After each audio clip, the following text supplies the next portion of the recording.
The terminal buzzed with the usual chaos of early evening travel, boarding calls, rolling suitcases, murmured conversations, and children's voices bouncing off the tiled walls like echoes of anticipation. Gate 17 stood glowing in cold LED light, its digital screen blinking steadily. Flight 227, Atlanta, boarding. Marcus Richards adjusted the strap on his shoulder bag and looked down at his son. Ready for your first night flight, champ? Jaden grinned up at him, clutching a little lion plushie in one hand and his mother's fingers in the other. Yeah, Dad, is it really gonna fly over the clouds? Latasha, elegant and composed even after a long day, leaned over and kissed Jaden's forehead. Of course, baby, and maybe, if you're lucky, we'll even see some stars from the window. The Richards family moved calmly, confidently, toward the gate. They were used to travel. Marcus, a corporate consultant, had flown dozens of times. Latasha, a teacher, had instilled in their son a love of geography and flight paths. There was nothing out of the ordinary tonight. Nothing, until they met her.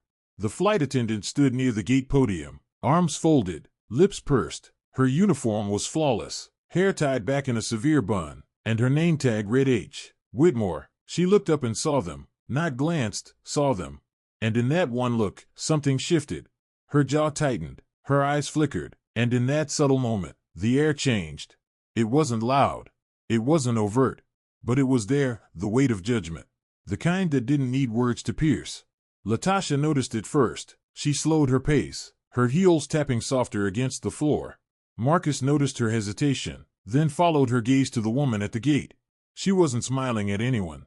But for them, her face had something sharper, like disgust disguised as discipline. Still, they pressed forward.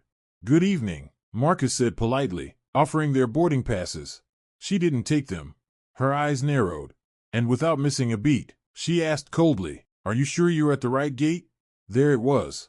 The first cut. And it had just begun. Marcus blinked, unsure he'd heard correctly. "I'm sorry?" he asked, maintaining a calm, respectful tone.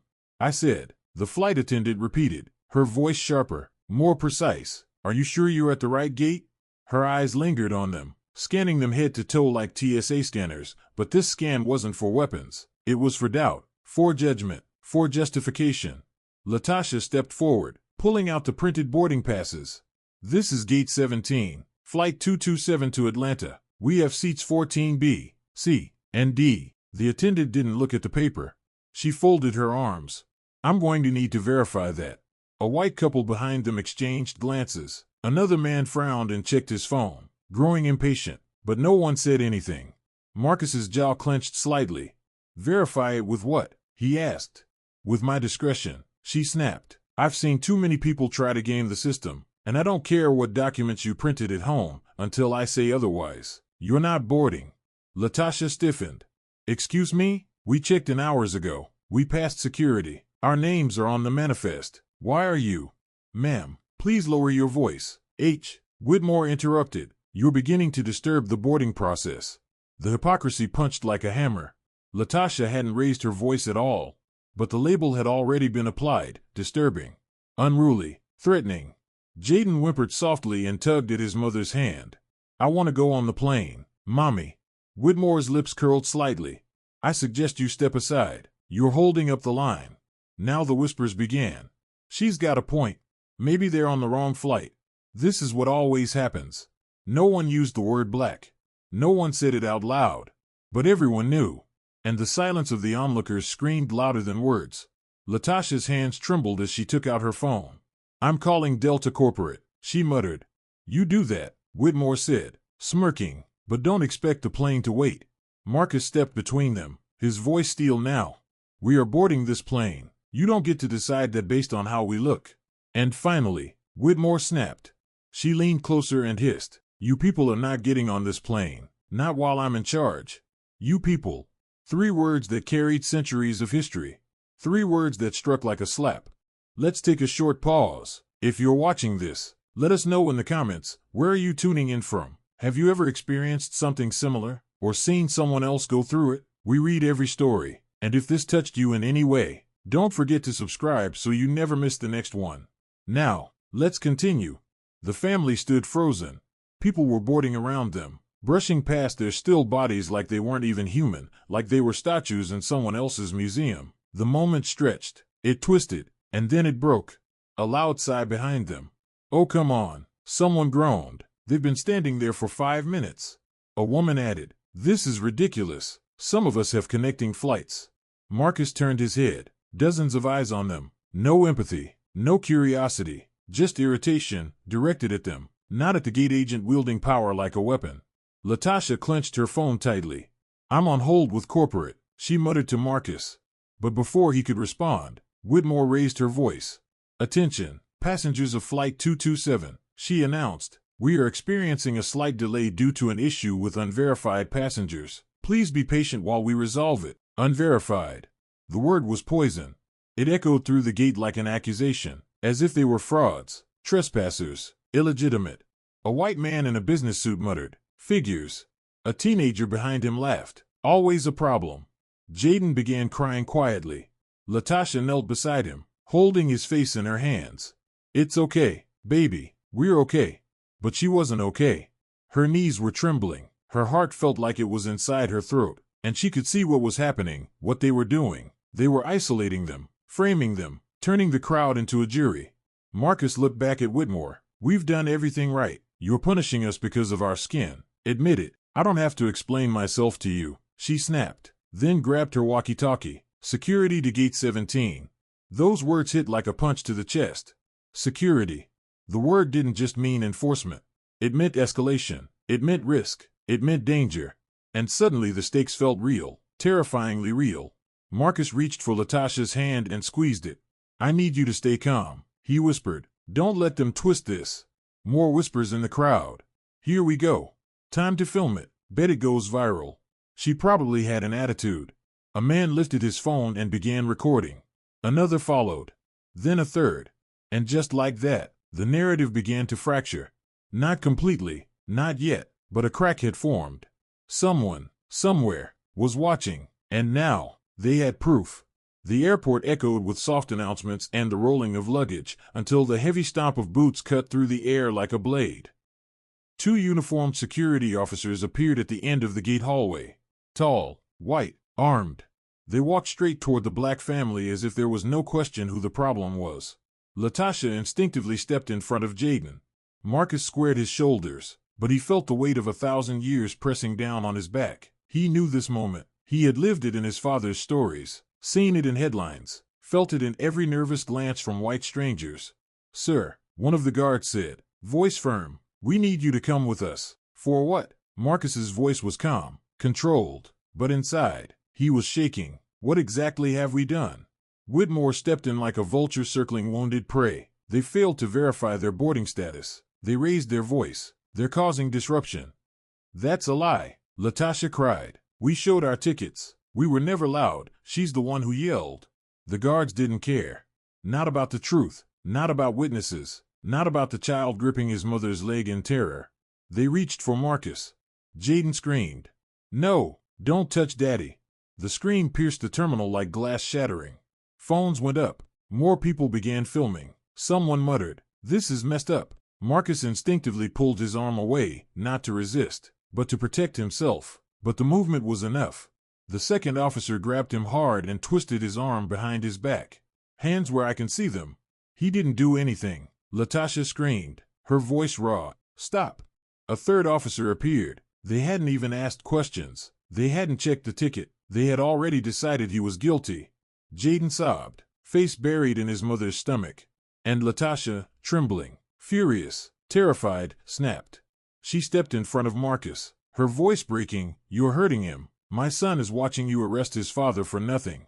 The crowd, once silent, stirred. A man shouted, "They have a ticket." A woman added, "She said they showed everything."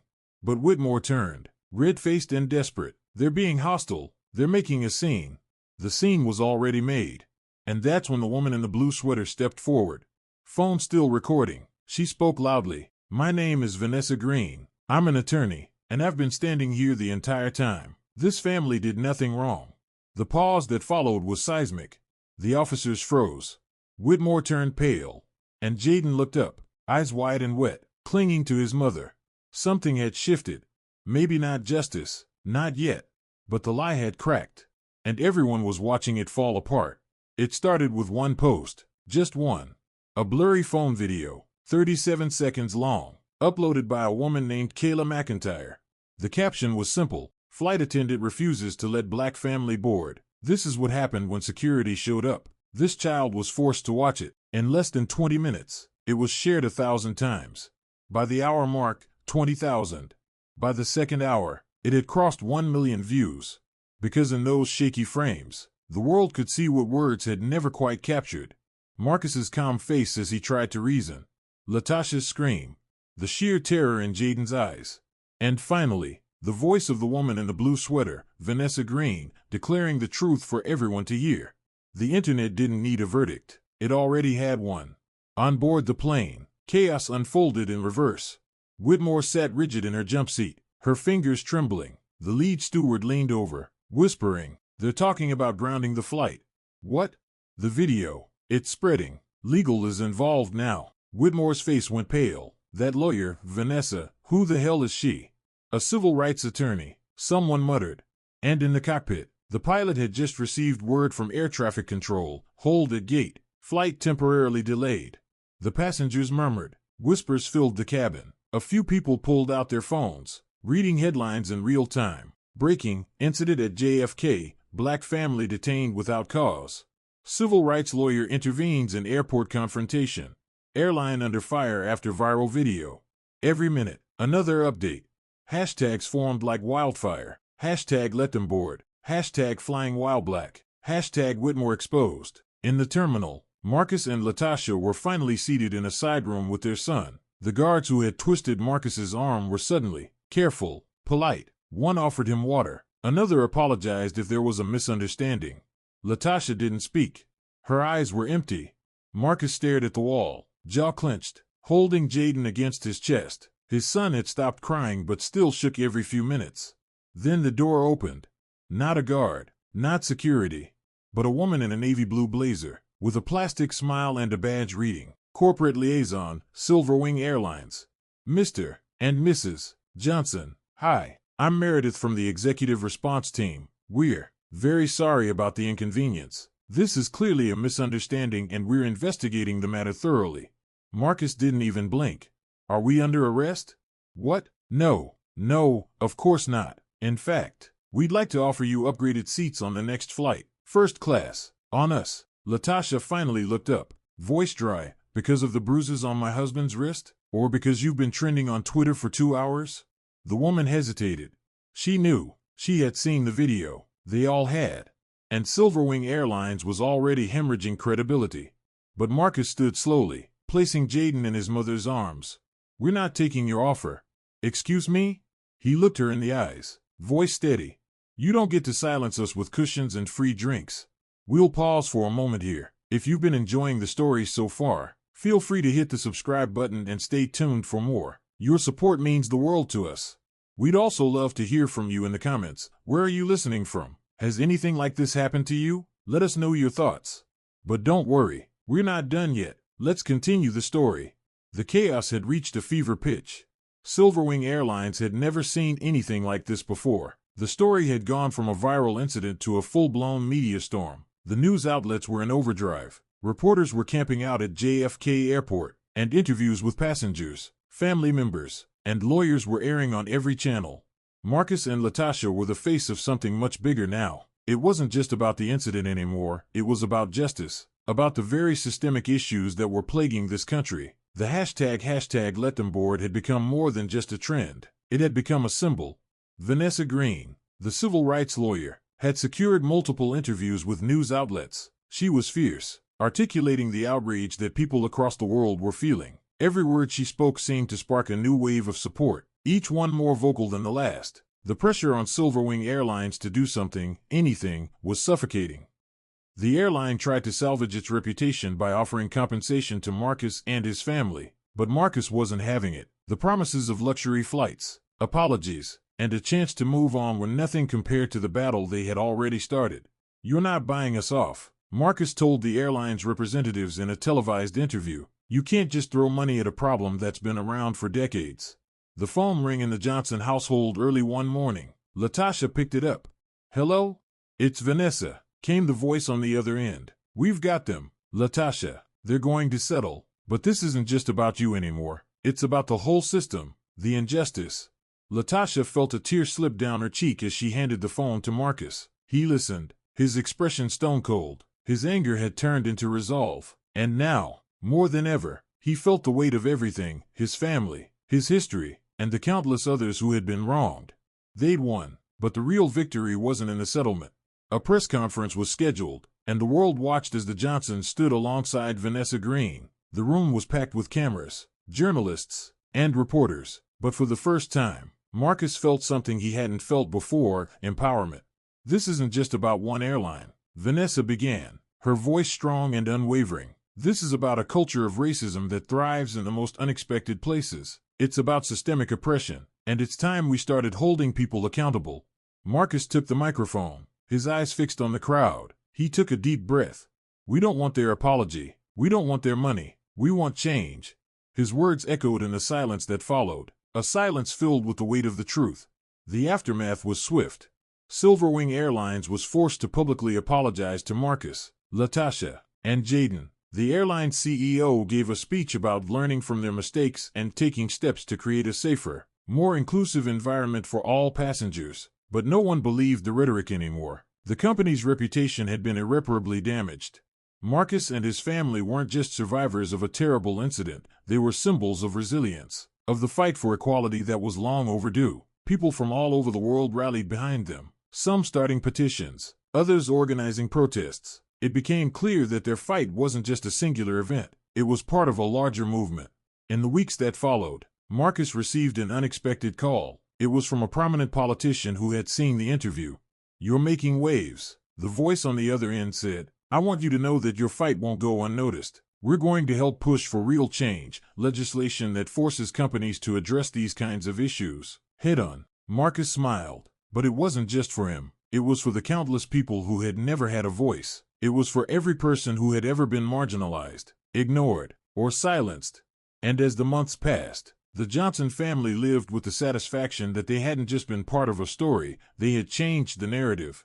The world hadn't just seen the injustice, they'd witnessed the strength it took to fight it, and that was more powerful than anything.